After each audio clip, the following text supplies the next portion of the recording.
নমস্কার, শান্তনু হাজরা বলছি। ভালোবাসা ভালোবাসা পৃথিবীতে ভালোবাসার অধিকার প্রত্যেকটি মানুষের আছে। যেমনি বেঁচে থাকার অধিকার আছে, আর বেঁচে থাকতে গেলে কতগুলো মানবীয় ধর্ম মেনে চলতে হয়। খাওয়া, পড়া, শ্রবণ, দর্শন, আমাদের পঞ্চ ইন্দ্রিয় সবসময় সজাগ রাখতে হয় এবং প্রত্যেককে তার ইনপুট দিতে হয়। আপনি যদি নাকের ফুটো বন্ধ করেন, সঙ্গে সঙ্গে মরে যাবেন। আপনি যদি খাওয়া বন্ধ করেন, তাহলে আপনিও বাঁচবেন না। সেরকম দর্শন, এরকম পঞ্চ ইন্দ্রিয় ভগবান যে দিয়েছে মানুষের শরীরে, পঞ্চ ইন্দ্রিয় সবসময় সজাগ রাখতে হবে। এই পঞ্চ ইন্দ্রিয়কে জয় করা যায় না।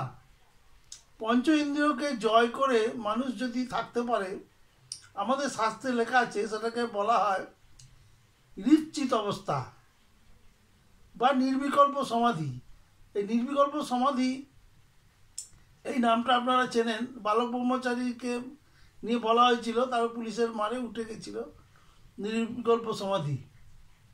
তাই হৃচ্চিত অবস্থা, ডিভাইন অফ লাইফ, যেটা ঋষি অরবিন্দের বইয়ে লেখা আছে, যে এই হৃচ্চিত অবস্থাটা কি না, আপনি এই নবদ্বার দেহ সুখম হেবে, যেটা গীতায় লেখা আছে, অর্থাৎ 9টি দ্বার আছে, এই 9টি দ্বারকে সবসময় ইনপুট আউটপুটে রাখতে হয়, তবে মানুষের শরীরটা বেঁচে থাকে।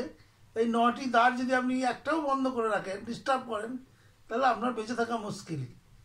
কিন্তু যোগীরা মানে আদিমকালের যোগীরা, এখনকার ওই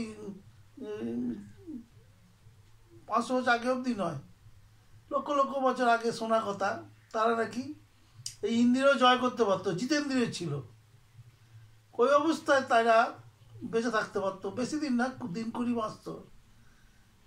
জগৎগুরু সুখদেবের বইতেও আছে, ভাগবতেও লেখা আছে, এই 20 দিনের মধ্যে তারা বিশ্ব ব্রহ্মাণ্ডের সব খবর পেত, ভগবানের সঙ্গে তাদের একটা কানেকশন হয়ে যেত। এসব লেখা আছে। সে এর বেশি বললে পরে কন্ট্রাডিক্টরি হয়ে যেতে পারে। তো ভালোবাসার যদি অধিকার থাকে, তাহলে আমাদের মহামানব দিলীপ ঘোষ কি অপরাধ করেছে? সেও তো মানুষ রে বাবা। তার ভালোবাসাতে লোকে বড্ড বেশি মাথা ঘামাচ্ছে, বড্ড বেশি তাকে উৎপীড়ন করছে। এ দেখুন, রবীন্দ্রনাথের আত্মজীবনীতে না পাওয়া গেলেও বিভিন্ন সমসাময়িক গাল গল্প, কবিতায় বা রচনাতে জানা যায় যে রবীন্দ্রনাথ সবসময় সুর ভাসতেন, কবিতা ভাসতেন। কিন্তু যদি মনে না থাকে, সেই জন্য কতগুলো বাচ্চা ছেলে মেয়েকে রেখে দিতেন, এই সুর হয়েছে বললেই ওরা হাজির হয়ে যেত, সুরটা বলে দিতেন, তারপরে উনি বাথরুম করতে যেতেন কি কোনো কাজে যা বসতেন।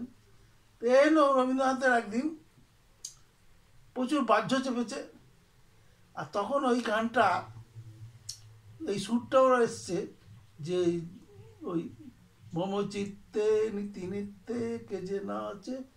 তো in the mean time Rabindranath তার প্রচণ্ড নিম্নচাপ অনুভব করেন, অর্থাৎ পায়খানা চেপে যায়। তো উনি সেই আলখাল্লা পড়তেন, বিরাট বড়, সে ভিতরে কি থাকতো জানি না, সেসব খোলাখুলি পায়খানা যাওয়া, তখন পায়খানা ঘর ছিল কিনা আমি তাও জানি না। তো গল্প শোনা যে ওই বাচ্চা মেয়েগুলোকে বলেছিল, তোরা এখানে দাঁড়া, আমি পায়খানা করতে করতে সুরটা বলি, নইলে ভুলে যাব।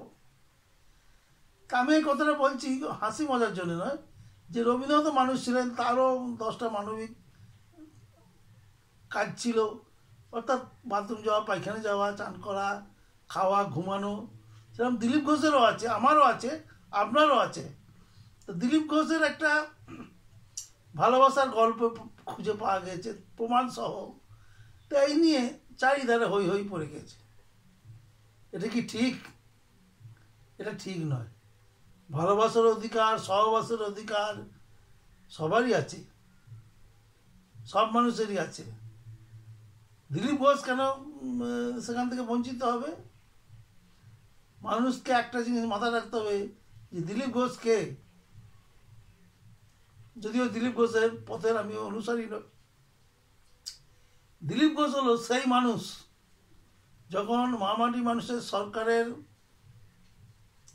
নিচে তলার নিয়ন্ত্রণ পুরো হারিয়ে ফেললো, উপরতলার নেতারা নেত্রী তখন মাস্টার নাই শুরু করলো, যা মন তাই করতে লাগলো, খুন খারাপ হতে লাগলো। তখন সেই অন্ধকারের মধ্যে উদয় হলো দিলীপ ঘোষ। দিলীপ ঘোষ এই এই জনসাধারণকেই বলো বাঁচিয়েছে, শুধু যে বিরোধী তৃণমূল বিরোধী লোক তা নয়, এই সমস্ত যা হচ্ছিল সেখানে একমাত্র তিনিই বাধা হয়ে দাঁড়ালেন। তা করুক, লোক দেরি হয়ে গেছে অলরেডি অনেক। বিমান বোস আর আর কিছু করার নেই, বা আগেও যারা ছিল সরোজ মুখার্জি বা নরেন্দ্র মোদী, দেরি হয়ে গেছে, আর কিছু করার নেই। দিলীপ ঘোষেরও দেরি হয়ে গেছে, আর কিছু করার নেই। কিন্তু দিলীপ ঘোষ যদি এই বয়সে একটু ভালোবাসার ছোঁয়া পায়, একটু বাইরে টাইগেরা খেয়ে যদি কিছু করতে পারে, করুক না। ধন্যবাদ।